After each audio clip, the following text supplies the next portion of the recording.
Hello my dear friends and students, welcome to the Emars defence academy. हम लोग determiners की discussion चल रहा था, इधर बीच में 3-4 डिस्कशन करवा चुके हैं। अब एग्जैक्टली नहीं याद कि कितने हो चुके हैं, आप लोग पिछले वाले सारे के सारे देख लीजिएगा।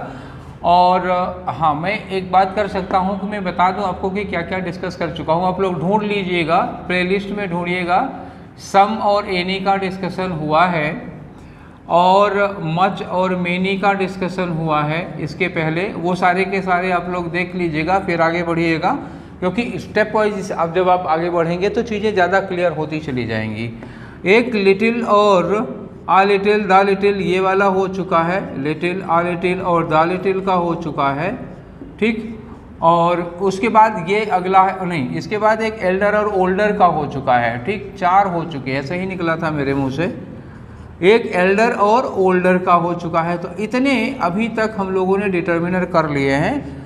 आज जो हम करने जा रहे हैं अभी वो कौन सा है, वो है ईच और एवरी के बीच में डिफरेंस। बहुत कम लोग जानते हैं कि ईच में और एवरी में क्या डिफरेंस होता है। जनरली लोगों को ईच एवरी एक ही जैसा लगता है, but there is difference between the use of each and every. Somewhere every cannot be used, somewhere each cannot be used, in some way each and every both can be used, in some way they cannot be used. What are the conditions when each specially used, what are the conditions when every is specially used? तो we are going to discuss about these things. अभी इन्हीं सब चीज़ों के बारे में हम लोग डिस्कस करने के लिए चल रहे हैं। आज का सेशन इसी पर होगा, कब ईच लगाते हैं, कब एवरी लगाते हैं, कब इनका यूज नहीं करते हैं, ठीक है, तमाम सारी बातें हैं। तो चलिए स्टार्ट करते हैं आज हम लोग अपना ये डिस्कशन ईच और एवरी के बारे में, ठीक है। तो जैसा कि सब लोग जानते हो ईच और एवरी क्या होता है। ईच और एवरी डिस्ट्रीब्यूटिव एडजेक्टिव है और आधा इसमें डिस्ट्रीब्यूटिव प्रोनाउन भी है। अब आप कहोगे आधा कैसे हो सकता है? हो सकता है भाई, देखो each and every, each and every क्या है? Distributive adjective, distributive adjective. अब दूसरी बात क्या है? डिस्ट्रीब्यूटिव एडजेक्टिव, एडजेक्टिव तो लिखा नहीं मैंने। हाँ, अब इसमें से जो ईच है, ईच जो है वो डिस्ट्रीब्यूटिव प्रोनाउन भी हो सकता है इफ विदाउट नाउन। अगर ईच के बाद नाउन ना लगा हो तो ये डिस्ट्रीब्यूटिव प्रोनाउन भी हो सकता है। पर ईच, ये जो एवरी है, एवरी डिस्ट्रीब्यूटिव प्रोनाउन नहीं हो सकता, कभी नहीं हो सकता, किसी कीमत पर नहीं हो सकता। तो अगर आपसे कहीं एवरी दिया हो और पूछा जाए कि every belong to which part of speech, option है प्रोनाउन, एडजेक्टिव, एडवर्ब, तो आप इसके लिए केवल एडजेक्टिव लगाएंगे। एवरी के लिए केवल एडजेक्टिव। एवरी ना तो एडवर्ब हो सकता है और ना ही प्रोनाउन हो सकता है। ईच दिया हो और लिखा है कि each belong to which part of speech, तो एवरी प्रोनाउन भी हो सकता है और एडजेक्टिव भी हो सकता है। सॉरी, ईच जो है वो प्रोनाउन भी हो सकता है, एडजेक्टिव भी हो सकता है, ठीक है। कैसे हो सकता है ये अभी आपको एग्जाम्पल के जरिए हम दिखा रहे हैं। जैसे कहीं एक सेंटेंस लिखा हुआ है कि देयर आर 20 स्टूडेंट्स, क्या लिखा? देयर आर 20 स्टूडेंट्स, ठीक। There are 20 students and each is present and each is present, ठीक। ऐसे 20 स्टूडेंट्स हैं और 20 के 20 प्रेजेंट हैं। अब इसमें क्या होगा कि ये जो ईच लिखा हुआ है, ये each stands for each student. यहाँ ईच क्या है? यहाँ ईच है ईच स्टूडेंट के लिए, ठीक। बात समझ में आ गई? तो इस ईच के बाद नाउन नहीं लगा, सीधे के सीधे वर्ब लग गई। अब इसके बाद सीधे वर्ब लग गई तो इसका मतलब कि ये सब्जेक्ट है, और अगर ये सब्जेक्ट है तो क्या काम कर रहा है? प्रोनाउन का। अकेले एडजेक्टिव तो सब्जेक्ट होती नहीं, तो ये क्या है? प्रोनाउन। कैसा प्रोनाउन? Distributive pronoun. ईच इस तरह से, एवरी इस तरह से यूज किया नहीं जा सकता है। अगर आप सोचें कि यहाँ हम एवरी लिख दें एंड एवरी इज प्रेजेंट, तो ये सेंटेंस गलत हो जाएगा, because every can not be used without noun, every can not be used as pronoun, every can not be subject of a verb, ठीक। तो यहाँ एवरी गलत हुआ, यहाँ ईच ही लगा सकते हो। तो in this way each is pronoun and adjective both, which kind of distributive adjective and distributive pronoun, while every is only adjective, distributive adjective. Every cannot be pronoun. ठीक, क्यों? Because every cannot be used without noun, but each can be used without noun. Each can be used with noun, without noun, both. If used with noun it is adjective, if it is used without noun तो ये क्या है? pronoun है। ठीक, बात समझ में आ गई? चलिए, ये तो बात हो गई पार्ट्स ऑफ स्पीच की कि ये नाउन, ये प्रोनाउन है कि एडजेक्टिव है, और वो बात समझ में आई आपको। अब आ जाओ ईच और एवरी के बीच में डिफरेंस क्या होता है और सिमिलैरिटी क्या होती है। तो सबसे पहले बात कर लेते हैं सिमिलैरिटी की। दोनों डिस्ट्रीब्यूटिव एडजेक्टिव हैं। अभी हम लोग जो पढ़ने जा रहे हैं वो ईच प्रोनाउन वाला नहीं पढ़ने जा रहे हैं, हम ईच जो एडजेक्टिव होता है उसके बारे में पढ़ रहे हैं। तो each and every, each and every दोनों में सिमिलैरिटीज़ क्या हैं, पहले इनके बारे में। तो देखो, एक सिमिलैरिटी ये होती है कि ये दोनों के दोनों डिस्ट्रीब्यूटिव एडजेक्टिव हैं। ठीक, दोनों क्या हैं? डिस्ट्रीब्यूटिव एडजेक्टिव हैं। ये आया डिस्ट्रीब्यूटिव एडजेक्टिव हैं। दूसरी बात क्या है इनके साथ? देखो, दूसरी बात यह है कि both are used before singular countable noun, before singular countable noun. ठीक, ये लगा। अच्छा, इसके पहले ओनली नहीं लगाया है तो एक बात और ध्यान रखना, third, never before uncountable noun. इनका यूज कभी अनकाउंटेबल नाउन के पहले नहीं कर सकते हो, गलत हो जाएगा। तीसरा, चौथा है कि never before plural noun, never before plural noun, plural noun के पहले भी इसका यूज नहीं करोगे। जैसे हम कहें ईच लिखा, एवरी लिखा, ईच एवरी दोनों लिखा है। ईच एवरी के साथ अगर मैं लिखूं ईच एवरी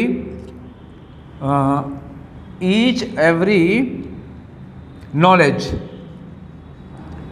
तो ईच एवरी नॉलेज, क्या ये सेंटेंस सही है? क्या ये हो सकता है? नहीं हो सकता। नॉलेज अनकाउंटेबल है जी, ये अनकाउंटेबल है। ईच एवरी क्या नहीं लगेगा? नॉलेज थोड़े न काट सकते हो, तब क्या होगा? ईच एवरी का यूज गलत हो जाएगा, ईच एवरी नहीं लगेगा। अच्छा, मान लो मैं ये कहूँ आपसे कि each every students, each every students, ये भी गलत हो जाएगा क्योंकि ईच और एवरी के बाद ये प्लूरल नाउन नहीं लगता। क्या लगेगा?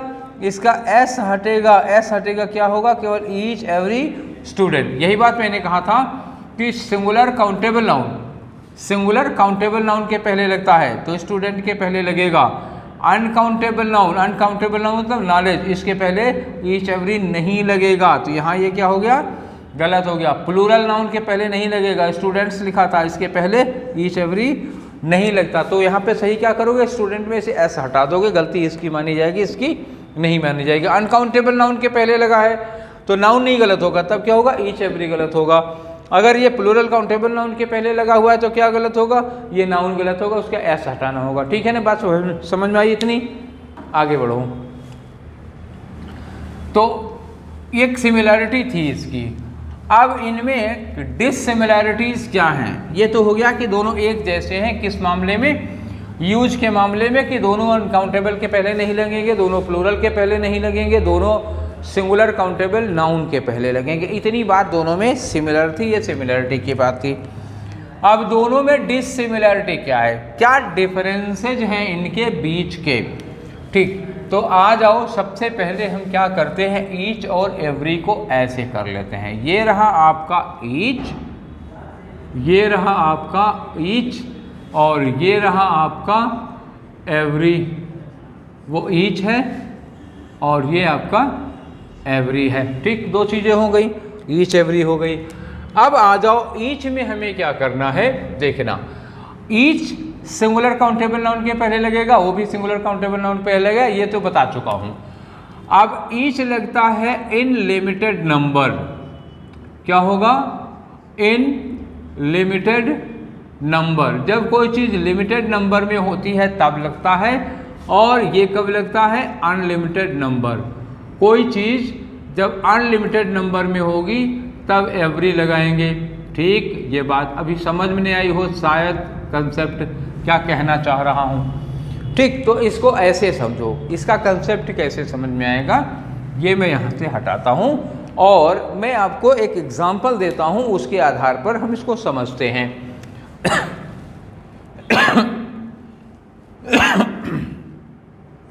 ये लिमिटेड नंबर, ये अनलिमिटेड नंबर। ठीक, इन दोनों को समझिए। लिमिटेड नंबर क्या होता है, अनलिमिटेड नंबर क्या होता है? जैसे हम कहें स्टूडेंट, ठीक, हमने एक वर्ड बोला स्टूडेंट। अब स्टूडेंट्स थोड़े से भी हो सकते हैं, बहुत ज़्यादा भी हो सकते हैं। अगर आप स्टूडेंट्स किसी जगह से बाउंड कर दें, किसी जगह से रिलेट कर दें, जैसे किसी कोचिंग के स्टूडेंट, किसी इंस्टीट्यूट के स्टूडेंट, किसी कॉलेज के स्टूडेंट, किसी देश के स्टूडेंट, तो वो लिमिटेड नंबर में होंगे। और अगर कहीं से रिलेट ना करो, ज्वाइन ना करो, पूरी दुनिया के स्टूडेंट्स की बात करो तो अनलिमिटेड नंबर में हो जाएगा। ठीक, अब देखो कब यही रेस्ट्रिक्टेड हो जाता है, कब यही फ्री हो जाता है। जैसे मान लो हम ये कहें dash dash student dash student of this college. ठीक, dash student of this college is very sincere, is very sincere, ऐसे लिखा। Dash student of this college is very sincere. दूसरा लिखा डैश स्टूडेंट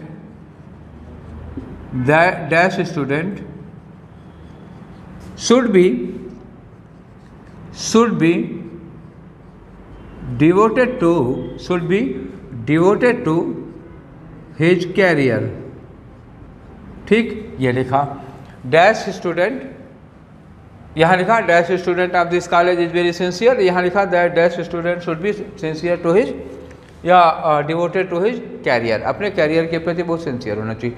अब जो दोनों में स्टूडेंट लिखा हुआ है और उन दोनों स्टूडेंट का दायरा क्या है, यहाँ लिखा है स्टूडेंट ऑफ दिस कॉलेज, इस कॉलेज के स्टूडेंट, मतलब एक लिमिटेड नंबर में का किसी कॉलेज के स्टूडेंट्स की बात हो रही है तो वो क्या है, एक लिमिटेड नंबर में है, एक सीमित नंबर में है, उनके लिए हुई। तो जब लिमिटेड नंबर में होगा तो आप क्या लगाएंगे, ईच लगाएंगे, एवरी लगाएंगे। किसी कॉलेज के स्टूडेंट एक लिमिटेड नंबर में होंगे। No matter how much high the number is, number कितना हाई है, 500 स्टूडेंट हैं, 800 स्टूडेंट हैं, 1000 स्टूडेंट हैं, 2000 स्टूडेंट हैं, हो सकता है, but they are counted. Number of students of a college are counted, limited में होते हैं। पूछा जाए प्रिंसिपल से आपके यहाँ कितने बच्चे हैं तो पूरा गिन के बता देंगे टोटल इतने बच्चे हैं। तो यहाँ लिमिटेड नंबर में स्टूडेंट्स हैं, क्या लगाइएगा, ईच लगाइएगा। यहाँ लिखा है student should be devoted to his career, student को अपने कैरियर के प्रति डिवोटेड होना चाहिए। अब ये बात बताओ हमें कि यहाँ पे किसी खास स्टूडेंट की बात हो रही है, किसी कॉलेज के स्टूडेंट या किसी साल के स्टूडेंट या फिर दुनिया के स्टूडेंट। तो दूसरा वाला सेंटेंस क्या कह रहा है, दुनिया के स्टूडेंट, पूरी दुनिया भर के स्टूडेंट्स को अपने कैरियर के प्रति डिवोटेड होना चाहिए। तो जब दुनिया भर के स्टूडेंट की बात करोगे, किसी एक प्लेस से रिस्ट्रिक्टेड नहीं है, तो यहाँ पर स्टूडेंट के पहले क्या लगेगा, एवरी स्टूडेंट। बात समझ में आए। जब स्टूडेंट एक दायरे में होगा तो ईच लगेगा, दायरा तोड़ के बाहर होगा तो क्या होगा, एवरी लगेगा। तो ये होता है एक डिफरेंस ईच और एवरी का। क्लियर हो गई ना बात, ठीक है। एक एग्जांपल और देता हूं आपको, जैसे कहीं लिखा हो सेंटेंस, ये लिखा कि we state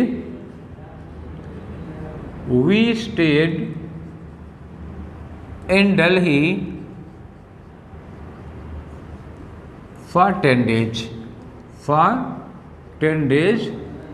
and visited to the Rajghat. Rajghat क्या है पता है ना, राजघाट महात्मा गांधी की समाधि है, डैश डे, एक हो गया। और दूसरा क्वेश्चन है कि वी शुड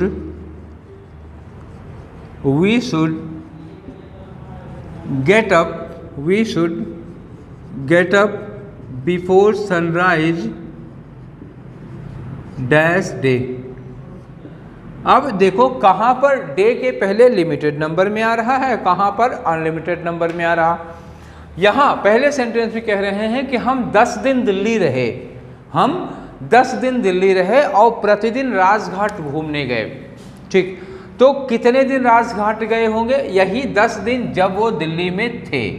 तो यहाँ जो डे है, ये डे कितने दिन के लिए लगा हुआ है? लिमिटेड 10 डेज और specific when we were staying in Delhi, उन्हीं 10 दिनों की बात है। यहाँ जो प्रतिदिन है वो किसके लिए है? उन्हीं 10 दिनों के लिए है।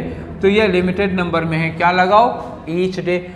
नीचे आ जाओ, डे लिखा हुआ है। ये डे, इसके पहले कुछ मेंशन है क्या? कहाँ के डे, कौन से डेज, कितने दिन, कुछ तो नहीं लिखा है। यहाँ लिखा है कि हमें रोज सुबह सनराइज के पहले उठना चाहिए, हमें रोज सुबह सनराइज के पहले उठना चाहिए। यहाँ कहीं दिनों को कुछ लिमिटेड किया गया है, कहीं दिनों को मेंशन कर दिया गया है कि किन किन दिनों या कितने दिनों, किस उम्र तक पिछले सनराइज पर, ऐसा तो कुछ नहीं किया ना, खाली ये कहा हमें सनराइज के पहले उठना चाहिए। तो ये अनकंट्रोल्ड, अनलिमिटेड, अनरिस्ट्रिक्टेड यूज है। तो यहाँ पर क्या यूज करोगे? यहाँ यूज करोगे एवरी डे, ठीक है ना। तो ईच और एवरी का एक डिफरेंस ये था, बड़ा माइन्यूट डिफरेंस था, बहुत कायदे से ध्यान रखना पड़ेगा। एक बात ये हो गई। चलो ईच एवरी के दूसरे यूज में चलते हैं, ठीक है। दूसरा डिफरेंस ईच एवरी के बीच का ये है, देखिए कि ईच के बाद ऑफ लगा के नाउन लगा सकते हो और एवरी के बाद नहीं लगा सकते हो, ठीक। जैसे हम यूज कर सकते हैं ईच ऑफ, ईच ऑफ के बाद कोई प्लूरल काउंटेबल नाउन लगा सकते हो, लेकिन एवरी ऑफ के बाद आप प्लूरल काउंटेबल नाउन नहीं लगा सकते। एवरी ऑफ के साथ प्लूरल काउंटेबल नाउन नहीं लगा सकते हो, ईच ऑफ के साथ लगा सकते हो। ये एक बात ये हो गई। चलिए एक सेंटेंस देखते हैं। जैसे मान लीजिए कहीं सेंटेंस लिखा हो, ये लिखा कि I have solved each of the questions, I have solved each of the questions 2 times. I have solved each of the questions 2 times. और दूसरा हमने कहा कि I have satisfied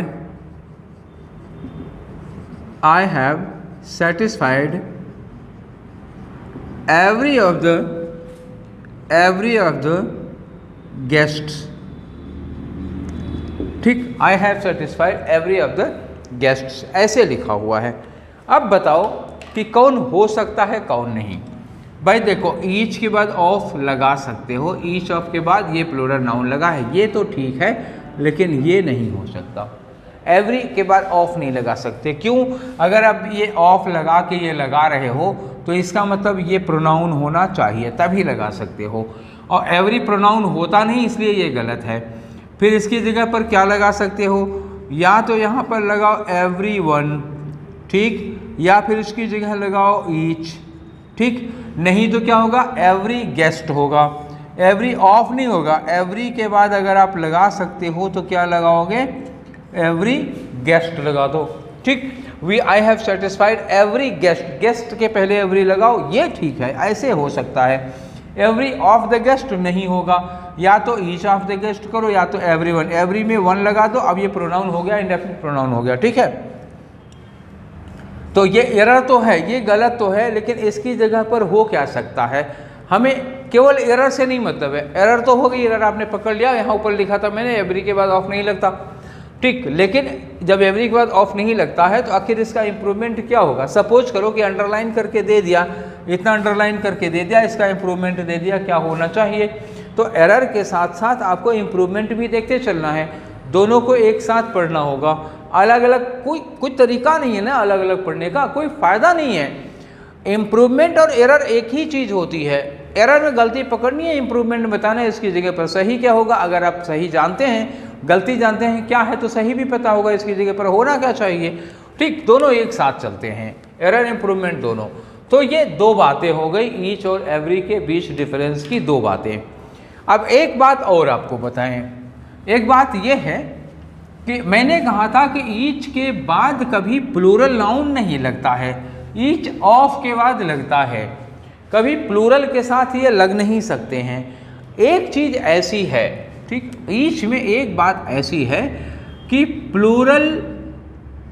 plural noun या प्रोनाउन, ठीक, प्लूरल नाउन प्रोनाउन के बाद each लगता है, ठीक, अच्छा खासा लगता है।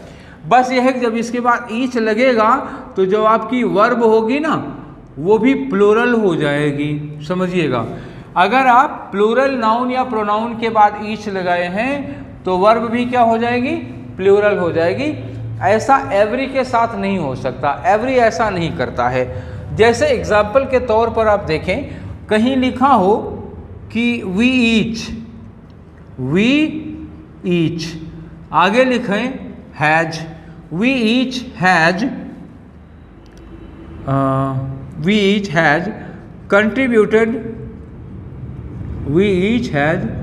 contributed to the flood